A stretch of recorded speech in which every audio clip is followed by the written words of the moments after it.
نحمده ونصلي على رسوله الكريم اما بعد فاعوذ بالله من الشيطان الرجيم بسم الله الرحمن الرحيم رب اشرح لي صدري ويسر لي امري واحلل عقدة من لساني يفقهوا قولي وَإِذَا سَأَلَكَ عِبَادِي عَنِّي فَإِنِّي قَرِيبٌ أُجِيبُ دَعْوَةَ الدَّاعِ إِذَا دَعَانِ فَلْيَسْتَجِيبُوا لِي وَلْيُؤْمِنُوا بِي لَعَلَّهُمْ يَرْشُدُونَ۔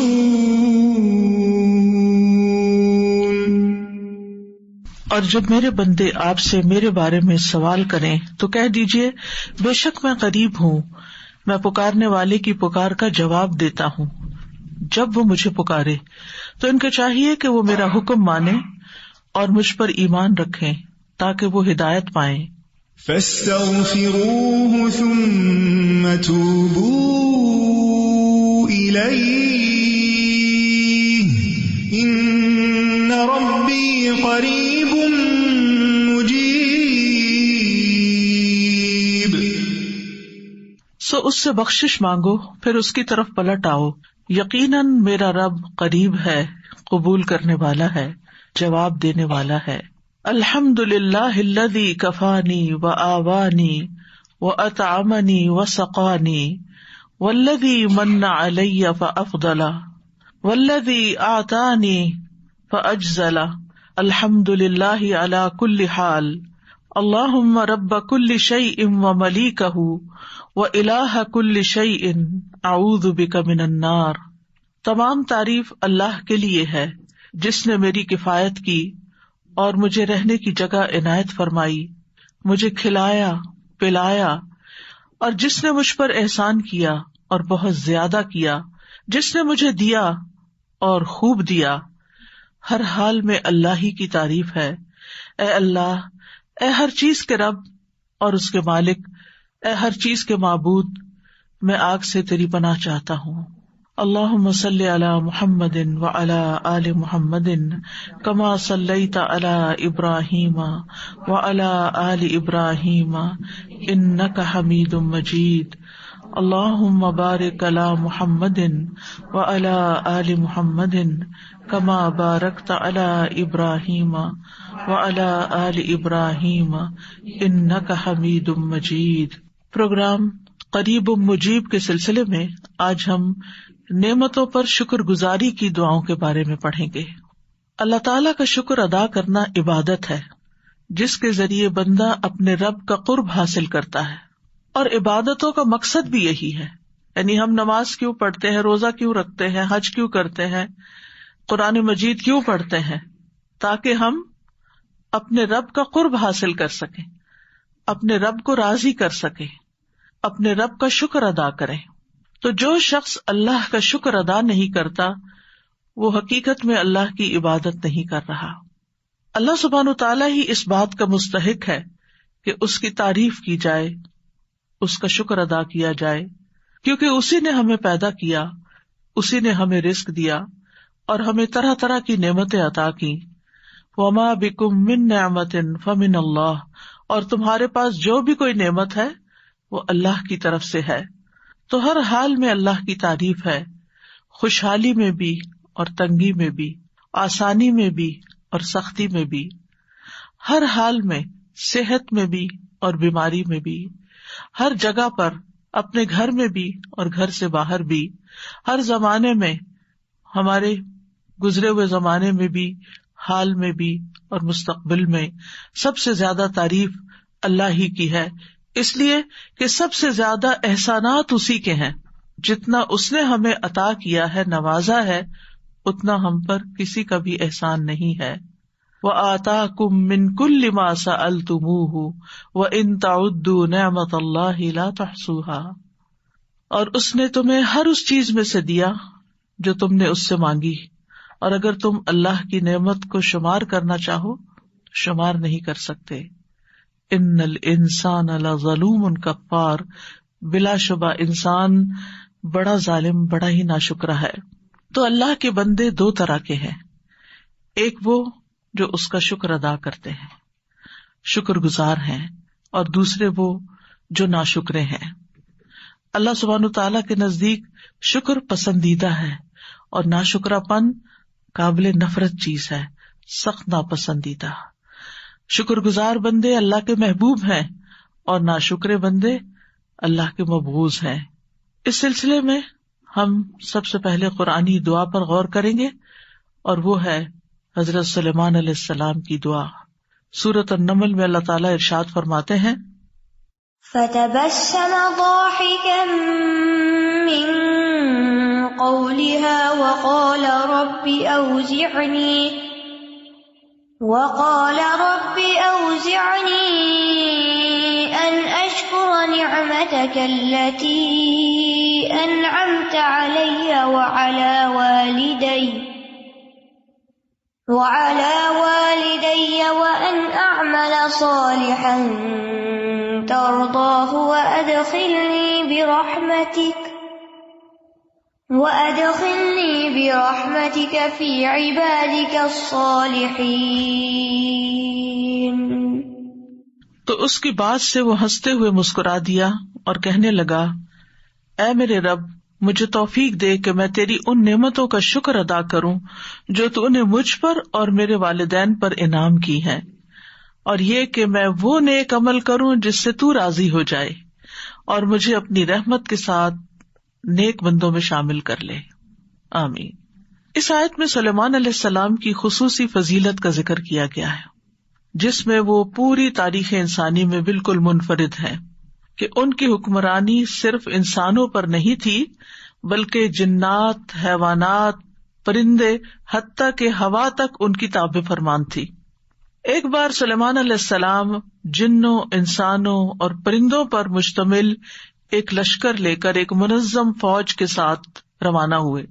راستے میں ان کا گزر ایک ایسی وادی پر ہوا جس میں چیونٹیاں رہتی تھی. تو ایک چیونٹی نے، جو چیونٹیوں کی سردار تھی، اس نے تمام چیونٹیوں کو مخاطب کر کے کہا، اے چیونٹیوں، دیکھو سلیمان اور اس کا لاؤ لشکر تمہارے سروں پہ پہنچ رہا ہے، لہذا جلد از جلد اپنے بلوں میں گھس جاؤ، ایسا نہ ہو کہ تم ان کے پاؤں کے نیچے پس جاؤ.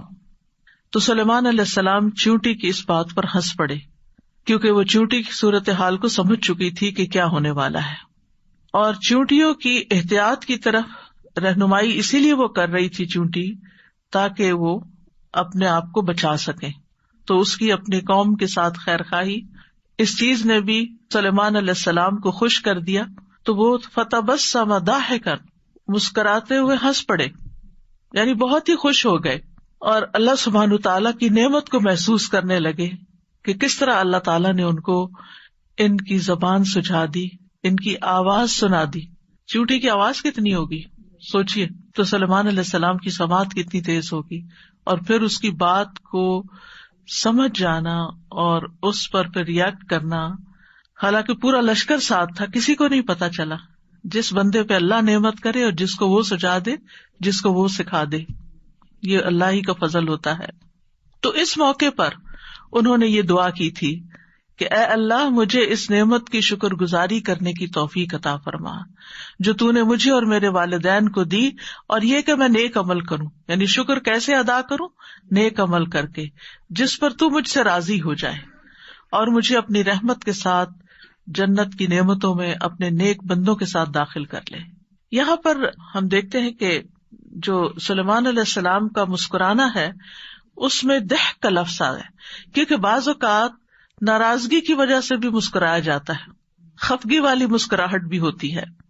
جیسا کہ کعب بن مالک کے قصے میں آتا ہے کہ نبی صلی اللہ علیہ وسلم کے بارے میں وہ کہتے ہیں، تبسم تبسم المغضب، کہ رسول اللہ صلی اللہ علیہ وسلم مجھے دیکھ کر مسکرائے غصے والے کی طرح مسکرانا.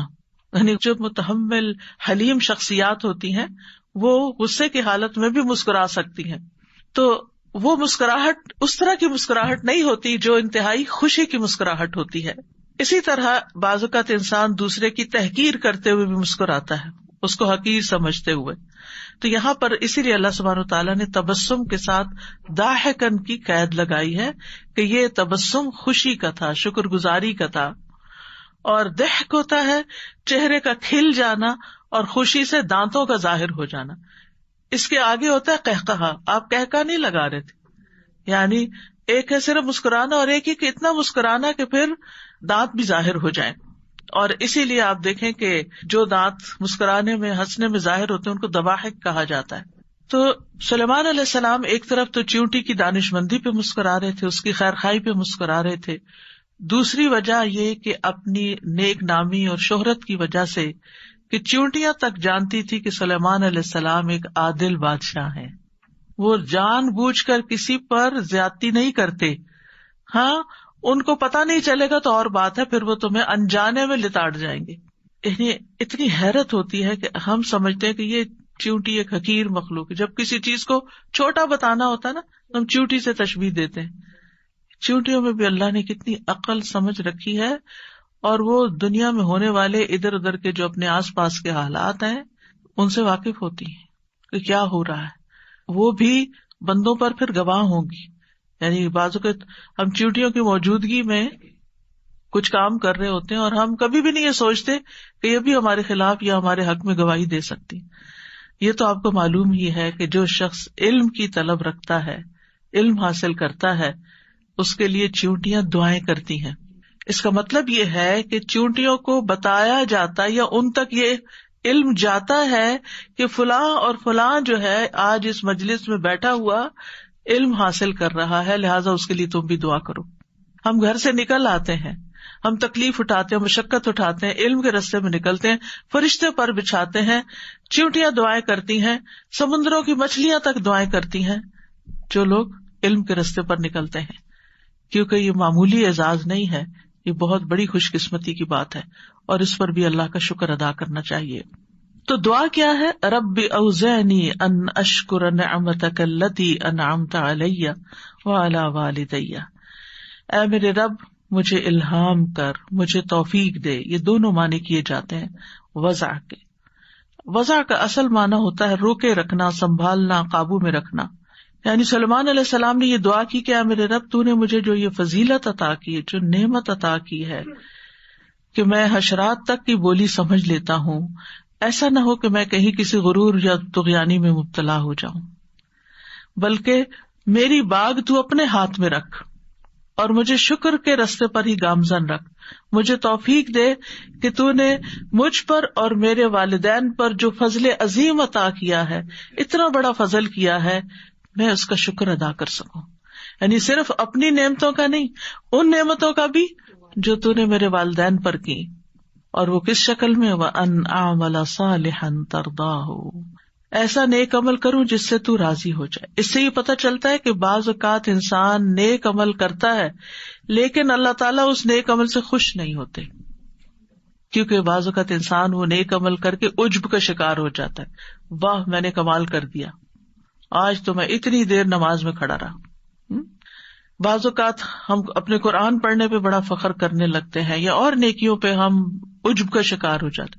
عجب ہوتا خود پسندی، اپنا آپ بہت اچھا لگتا، اپنی نیکیاں، اپنی چیزیں، یعنی انسان بہت بھرا ہوا ہوتا ہے اپنے آپ سے ہی کہ خود کو بڑی چیز سمجھنے لگتا ہے کسی نیکی کی وجہ سے. تو اللہ سبحانہ تعالیٰ کو ایسا عمل پھر پسند نہیں آتا کہ جو صرف اپنی بڑائی ظاہر کرنے کے لیے ہو. بعض اوقات نیک عمل کیا جاتا ہے ریاکاری کے لیے، لوگوں کو دکھانے کے لیے. مسجد بنائی عالی شان، لیکن مقصد کیا تھا کہ میرا نام دنیا میں باقی رہے، میرے نام کی پٹی یہاں لگے، جو بھی آئے گا میرے مرنے کے بعد وہ دیکھے گا فلاں حضرت نے یہ مسجد بنوائی تھی. حالانکہ مسجد تو اس مقصد کے لیے بننی چاہیے تھی کہ لوگ اس پہ نماز پڑھیں اور اللہ تعالیٰ خوش ہو جائیں، راضی ہو جائیں. بعض لوگ کنواں کھدواتے ہیں یا اور کوئی کام کرواتے ہیں تو وہ اصرار کرتے ہیں کہ ہمارے نام کی پٹی ضرور لگے، اس پہ لکھیں کہ یہ کس کے لیے ہے، یہ لکھیں کہ میرے والدین کے لیے صدقہ جاریہ ہے، اور نیچے اپنا نام لکھواتے ہیں یا پھر والدین کا نام لکھواتے ہیں. اب آپ دیکھیں کہ ایک عام شخص گاؤں کا ان پڑھ دیہاتی آئے گا، کیونکہ کنویں عموماً وہیں کھدوائے جاتے ہیں نا جہاں لوگ بےچارے ان کے پاس ریسورسز نہیں ہوتے اور محتاج ہوتے ہیں پانی کے بھی. تو وہاں پر اگر آپ نے پٹی لگا بھی دی تو کیا ہوگا؟ آدھے لوگ تو پڑھ ہی نہیں سکیں گے اس کو. دوسرا یہ کہ وہ آپ کو جانتا ہی نہیں ہے کہ آپ کون ہیں. تیسرا یہ کہ کوئی اور بھی سیکھ جائے گا کہ ہاں یہ بھی شہرت کے لیے پٹیاں بھی لگوائی جاتی ہیں. اب اس سے کیا ہے, آپ کے دل کو تو تسلی ہوگی, لیکن سوچنے کی بات یہ کہ کیا واقعی آپ کے اس کام میں ایسا اخلاص تھا کہ اللہ تعالیٰ کو بھی پسند آئے ہو, اللہ بھی اس سے راضی ہو. آپ نے اگر نیک نیتی سے ایک درخت لگا دیا ہے, کسی کو پتا نہیں کہ آپ نے لگایا ہے. آپ نے کنواں کھدوا دیا, کسی کو نہیں پتا کہ آپ ہیں پیچھے وہ پیسہ دینے والے یا کرنے والے. کیا اس سے آپ کی نیکی میں, ثواب میں, اجر میں کوئی کمی واقع ہو جائے گی؟ ہرگز نہیں. جو آپ کا مقصد ہے کہ ایسا نیک عمل کروں کہ اللہ راضی ہو جائے, وہ پورا ہو گیا, سمجھے سب کچھ ہو گیا, سبھی کچھ ہو گیا. اور آپ دیکھیں پھر ہماری نیت ہوتی ہے کہ چلے ہم اس لیے نام لکھواتے ہیں کہ کوئی ہمارے لیے دعا کرے گا یا ہمارے والدین کے لیے دعا کرے گا. یاد رکھیں جس پر آپ نے احسان نیک نیتی کے ساتھ کیا, بغیر احسان جتائے آپ نے نیکی کی کسی کے ساتھ, تو پھر وہ خود بخود دل سے آپ کو دعا دے گا. اور ویسے بھی یہ ہے کہ انسان اگر کوئی کسی کو دعا نہیں دیتا, اگر آپ لکھیں بھی نہ کہ دعا کریں, تو پھر بھی کیا آپ کو یقین ہے کہ کوئی دعا کرے گا؟ نہیں. اس کی مرضی ہوگی, اس کا دل خوش ہوگا تو وہ خود ہی دعا کر دے گا, چاہے نام نہ بھی لکھا ہوا ہو. اور اگر اس کا دل خوش نہیں, ناشکرا انسان ہے, نہ وہ رب کا شکر گزار ہے, آپ کا کہاں سے ہوگا؟ کیونکہ شکر جو ہے کسی کے احسان کے اعتراف کو کہتے ہیں, کہ اکنالج کرنا کہ ہاں واقعی اس نے مجھ پر کوئی احسان کیا ہے.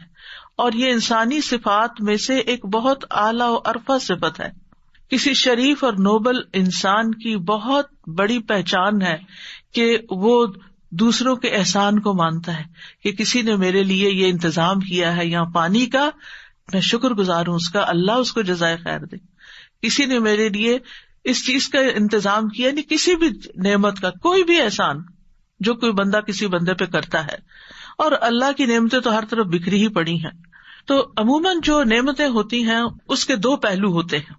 ایک پہلو ہوتا ہے کہ اس کا تعلق اللہ سبحانہ تعالیٰ سے, یعنی وہ نعمت اللہ نے آپ کو دی, تو کوئی ایسی نعمت نہیں, ما بکم من نعمت فمن اللہ, کوئی نعمت ایسی نہیں جو اللہ کی طرف سے نہ ہو.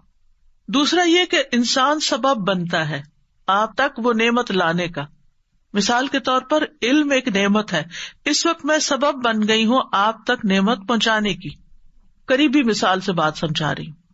اسی طرح آپ میں سے کوئی یہاں پر آیا, کسی نے آپ کو گاڑی کی رائڈ دی اور یہاں پہنچا دیا, وہ سبب بن گیا یہاں تک آپ کو لانے کا. یہ روزمرہ کی چھوٹی چھوٹی مثالیں.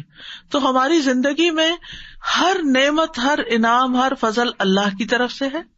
اللہ سبحانہ وتعالیٰ وہ نعمتیں ہمیں اسباب کے پردے میں دیتے ہیں.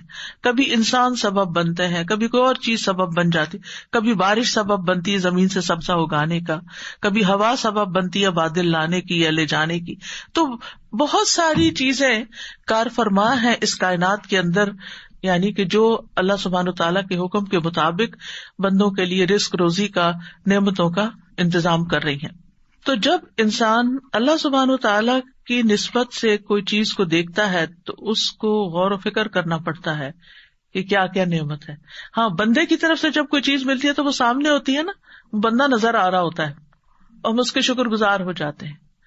تو بندے کے لیے ہمیں معترف ہونا پڑتا ہے بیسیکلی, کہ ہم اس کا اعتراف کریں کہ ہاں واقعی یہ ہمارے لیے سبب بنا ہے. اور اللہ سبحانہ وتعالیٰ کی نسبت ہمیں غور و فکر کرنا پڑتا ہے کہ اچھا یہ بھی اللہ نے دیا, یہ بھی اللہ نے بنایا. یہ بھی آپ نے دیکھا ہوگا کہ آپ پانی پیتے چلے جاتے ہیں, آپ کھانا کھاتے چلے جاتے ہیں, آپ کو ایک دفعہ بھی خیال نہیں آتا یہ اللہ نے بنایا, کیونکہ آپ نے غور ہی نہیں کیا, بس آپ نے کھا لیا, پیاس لگی پانی پی لیا, غور نہیں کیا. تو اللہ سبحانہ و تعالیٰ کی نعمتوں کا شکر ادا کرنے کے لیے انسان کو غور و فکر سے کام لینا پڑتا ہے, نعمتوں کو دیکھنا پڑتا ہے کہ کون کون سی نعمت ہے اور کس شکل میں. کیونکہ بعض نعمتیں ہمیں نظر آتی ہیں لیکن بعض ہمیں نظر نہیں آتی, مگر انہیں ویسے ہمیں پتا ہوتا ہے کہ وہ ہیں. اور بعض عوامل تو ایسے کام کر رہے ہوتے ہیں کہ ہمیں ان کا احساس اور ادراک تک نہیں کہ وہ بھی پیچھے کام کر رہی ہیں چیزیں, تو تب ہم تک یہ نعمت پہنچی ہے.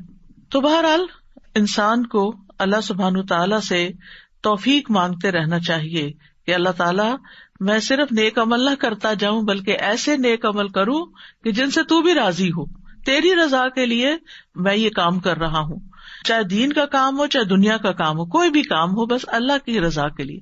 اور یاد رکھے شکر میں رضا شامل ہوتی ہے، یعنی جب ہم اللہ کا شکر ادا کرتے ہیں تو اس کا مطلب ہے کہ ہم اللہ سے راضی ہیں. اس کو ہم مثال سے سمجھیں کہ جیسے اگر آپ کسی سے ناراض ہیں تو آپ اس کے سارے احسان بھول جاتے ہیں، آپ اس کا شکریہ کو نہیں ادا کرتے. یعنی آپ کے دل میں خیال بھی ہونا کہ اس نے میرے ساتھ اچھا کیا، لیکن آپ کے اوپر اس وقت چھایا ہوتا کہ اس نے میرے ساتھ کیا برا کیا. لہذا جو بندہ اللہ سے راضی نہیں ہوتا کچھ تکلیفوں کی وجہ سے، کوئی زندگی میں پریشانیوں کی وجہ سے، وہ شکر گزار نہیں ہو سکتا. تو شکر کے لیے رضا بھی چاہیے ہوتی ہے. تو یہاں پر اللہ ایسے اعمال، ایسے اقوال کی توفیق دے کہ جنہیں تو پسند کر لے، تیری پسند کے ہوں. وَأَدْخِلْنِي بِرَحْمَتِكَ فِي عِبَادِكَ الصَّالِحِينَ، اور مجھے اپنی رحمت کی وجہ سے، اپنی رحمت کے ساتھ نیک بندوں میں شامل کر لے. اس سے سلیمان علیہ السلام کی کتنی عاجزی بھی نظر آتی ہے کہ اتنا کچھ ہوتے ہوئے وہ نبی ہیں اللہ کے، اور وہ کہتے ہیں مجھے صالحین میں شامل کر لے. جیسے یوسف علیہ السلام نے کہا تھا وَأَلْحِقْنِي بِالصَّالِحِينَ. تو انسان جیسا خود ہوتا ہے نا، ویسا ہی اس کو ماحول پسند ہوتا ہے، ویسے ہی مجلسیں پسند ہوتی ہیں، ویسے ہی لوگ اچھے لگتے ہیں. اگر آپ خود نیک ہیں تو پھر آپ کے اندر نیکوں کی محبت ہوگی، نیکی کی محبت بھی ہوگی، اور نیک کام کرنے والے بھی آپ کو اچھے لگیں گے، چاہے وہ کوئی بھی ہو، کسی رنگ، کسی نسل، کسی علاقے کے بھی ہوں. وہ دور سے آپ کو انسپائر کریں گے کہ یہ کتنے اچھے لوگ ہیں، اور پھر آپ کے اندر ایک خواہش پیدا ہوگی کہ میں کبھی ان سے مل سکوں. آپ دیکھیں نا، جو جس سے محبت کرتا ہے اسے ملنے کی خواہش بھی رکھتا ہے. جو لوگ کسی ایکٹر کو، کسی سیلیبریٹی کو، کسی اس کو پسند کرتے ہیں، ان کی زندگی میں کیا بڑی خواہش ہوتی ہے کہ ہم کبھی اس سے ملیں. لیکن جو بندہ خود نیک ہوتا ہے، نیکی سے محبت کرتا ہے، اس کی خواہش کیا ہوتی ہے کہ اللہ مجھے نیک لوگوں سے ملا دے کہ میں ان سے کچھ انسپریشن لوں، کچھ ان سے سیکھوں، میں بھی ان جیسا بن جاؤں. اسی لیے عربی میں ایک شعر ہے نا، احب الصالحین ولست منہم، میں صالحین سے محبت کرتا ہوں لیکن میں ان میں سے ہوں نہیں، یعنی میں اپنے آپ کو نیک سمجھتا نہیں. لعل اللہ یرزقنی صلاحا، شاید اللہ مجھے بھی نیکی کی توفیق دے دے. یعنی ان کی محبت کی وجہ سے اللہ تعالیٰ میرے اندر بھی نیکی کا شوق پیدا کر دے. کیونکہ انسان کے لیے جہاں ایک طرف علم ضروری ہوتا ہے، وہاں دوسری طرف صحبت صالح ضروری ہوتی ہے. انسان اگر شکر گزار بندوں کے بیچ میں رہتا ہے تو آٹومیٹیکلی آپ کو بھی خیال آئے گا. مثلاً کھانے کی ٹیبل پر اگر کسی ایک نے بھی کھانا کھا کے الحمدللہ کہا تو آپ کی بھی یاد دہانی ہو جائے گی، اوہ میں نے تو کہا ہی نہیں، مجھے بھی کہنا ہے، میں بھی اللہ کا شکر ادا کر دوں. اور اگر کسی نے بھی نہیں کہا نا تو آپ بھی ایسے ہی اٹھ جائیں گے، آپ بھی بھول جائیں گے. تو نیک لوگوں میں ہونے کا فائدہ یہ ہوتا ہے کہ جب انسان ان کو اچھے کام کرتے دیکھتا ہے تو انسان کے دل میں پھر نیکی کی خواہش پیدا ہو جاتی، نیکی کرنا آسان بھی ہو جاتی. تو ایک طرف علم حاصل کرنا خوش قسمتی کی علامت ہے، دوسری طرف اس علم کو عمل میں ڈالنے کے لیے اچھا ماحول اور اچھی کمپنی کا ہونا بہت ضروری ہے. تو اس لیے بہت ہی جامع دعا ہے، اس دعا کو بھی ہمیں اپنی روزمرہ کی دعاؤں میں شامل کر لینا چاہیے. اس دعا کی اہمیت کا اندازہ اس بات سے لگائیں کہ اللہ سبحانہ وتعالیٰ نے اس دعا کو 2 بار قرآن مجید میں ذکر کیا. ایک تو یہاں پر سورۃ النمل میں، اور دوسرے سورۃ الاحقاف میں، جہاں صالحین یہ دعا مانگتے ہیں. اور حقیقی معنوں میں جو نیک بندے ہوتے ہیں ان کے اندر اعتراف بھی ہوتا ہے دوسروں کے احسانات کا، خصوصاً اللہ تعالیٰ کے احسانات کا، اور اس پر وہ شکر بھی ادا کرتے رہتے ہیں. اور پھر آپ دیکھیے کہ اللہ سبحانہ تعالیٰ کے بعد سب سے زیادہ شکر گزاری کے حقدار ہمارے والدین ہوتے ہیں، جس کا ذکر سورۃ الاحقاف کی دعا میں آتا ہے. اور پھر آپ دیکھیں یہاں پر بھی ان اشکر نعمتک التی انعمت علی وعلی والدی، یا اللہ میں اپنی طرف سے اور اپنے والدین کی طرف سے بھی، اور جو نعمتیں ان کو ملی ان کا بھی شکر ادا کرتا. یعنی اس سے یہ پتہ چلتا ہے کہ انسان جب کوئی نیکی کرتا ہے تو اس میں اگر وہ اپنے والدین کو شامل کر لیتا ہے، اس نیکی میں والدین کو شامل کر لیتا ہے، یا والدین کی طرف سے بھی نیکی کرتا ہے، تو یہ بہت بڑے اعزاز کی بات ہوتی ہے. یعنی نور علی نور ہے. آپ صدقہ کریں، اپنی نیت بھی کریں، لیکن والدین کو بھی نیت میں شامل کر لیں.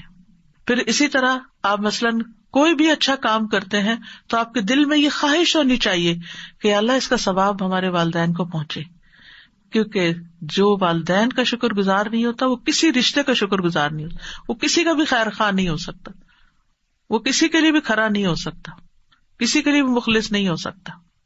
تو اس لیے اگر مثلاً آپ اپنے ہسبینڈ کو دیکھتے ہیں کہ وہ اپنے والدین کے حقوق ادا نہیں کرتے اور ساری توجہ آپ پر یا آپ کے بچوں پر کرتے ہیں اور آپ سمجھتے ہیں آپ بڑے خوش قسمت ہیں، تو یاد رکھیے یہ خوش قسمتی کی علامت نہیں ہے.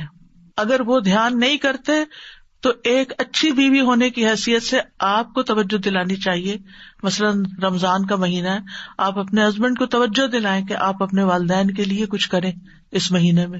یعنی ویسے تو ہر مہینے ہی کرنا چاہیے، ہر روز ہی کرنا چاہیے، لیکن خصوصاً رمضان میں ہمارے صدقات بڑھ جاتے ہیں، ہماری دعائیں بڑھ جاتی ہیں، ہماری نیکیاں بڑھ جاتی ہیں. تو ان نیکیوں میں ان کو بھی ساتھ شریک کرنا چاہیے، ان کی طرف بھی دھیان رکھنا چاہیے، جو زندہ ہوں، جو فوت ہو چکے ہوں. اور پھر یہ ہے کہ جو بھی نیکی کریں خالص اللہ کی خاطر کریں، کیونکہ اللہ تعالیٰ صرف اس عمل سے ہی راضی ہوتا ہے جو اس کے لیے کیا جاتا ہے. جس میں ہم کسی اور کو شریک کر لیتے ہیں پھر وہ عمل اللہ تعالیٰ کے لیے ناپسندیدہ ہو جاتا ہے، کیونکہ ملاوٹ والا ہو جاتا ہے. آپ اپنے لیے کون سی ملاوٹ والی چیز پسند کریں گے؟ محبت میں ملاوٹ پسند کریں گے یا پھر کسی کھانے میں ملاوٹ پسند کریں گے یا کسی اور چیز میں؟ کسی بھی چیز میں نہیں، خالص آرگینک ہولسم. تو اللہ سبحانہ تعالیٰ کے ساتھ جب معاملہ ہو تو وہ بھی خالص ہی ہونا چاہیے، اس میں کسی قسم کی کوئی ملاوٹ نہیں ہونی چاہیے. بس صرف جو نیکی ہے وہ اللہ کی رضا کے لیے ہے.